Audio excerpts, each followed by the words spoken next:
Hi, I am Mark, and this is pretty important for teenagers and parents. And I'm hoping you could watch together.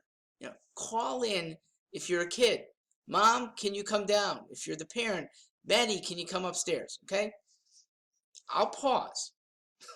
You can pause, and I'll rejoin you in 30 seconds. It's two types of kids, isn't it? Or you got kid, Mom, come on down. And Mom, my teenager wants me. She's there. The opposite way, Maddie, can you come upstairs? Why? It's important. There's a man who wants to talk to us about college. Okay, I'll do it. All right, you're assembled? If not, pause it. I'm about to start. So, colleges, they don't care whether you present them an ACT or an SAT. Parents were used to a different world. 25 or more years ago, it did matter. People who grew up in the Midwest and the Southwest, the ACT was the test for them. And an SAT was then very strange. If you grew up on the East Coast or California, then not many ACT takers, you were looked at kind of weird. And some colleges back then, they didn't even accept the other test. But the days of colleges preferring one over the other are gone. The question now is, do you do both tests or just one? There's a decent argument for doing both. It's not that much extra work. They coincide in enough places that a student who's really pining for a certain college that may be really hard to reach gives yourself two chances by having an SAT score and an ACT score in front of them. Also, college scholarships, they might be animated by an SAT score more than an ACT score, depending on the population of applicants who hold certain high scores. So if a student is willing to do a decent amount of work, not huge, you're not doubling up, but you add maybe 10 hours with a tutor to the 30 or 40 that you do already with the ACT tutor. You add 3 practice tests. That might be 12 to 15 more hours. And a little study in between.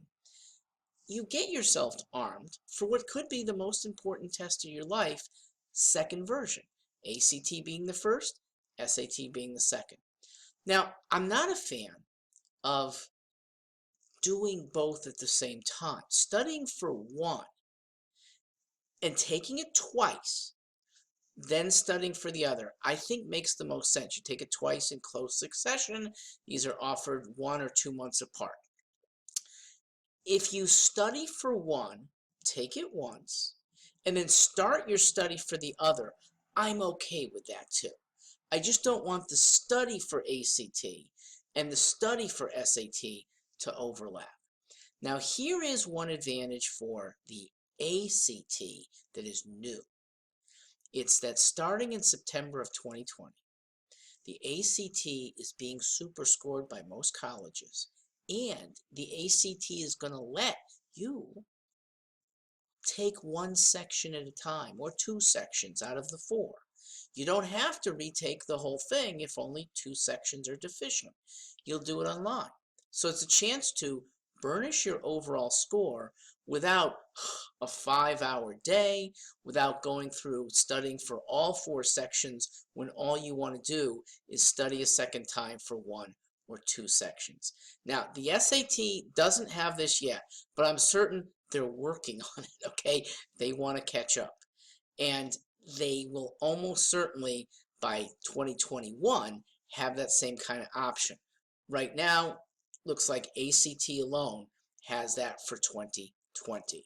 So, ACT has a little bit more flexibility.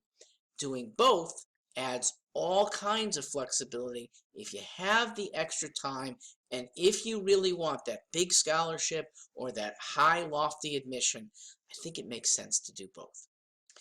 If you want to do more research on this, my firm has a bunch of good articles. It's at ivybound.net. We're available for help for parents and ambitious students that want to check things out on their own. We welcome a call here. Thanks for watching now, and you can go your own way. Good night.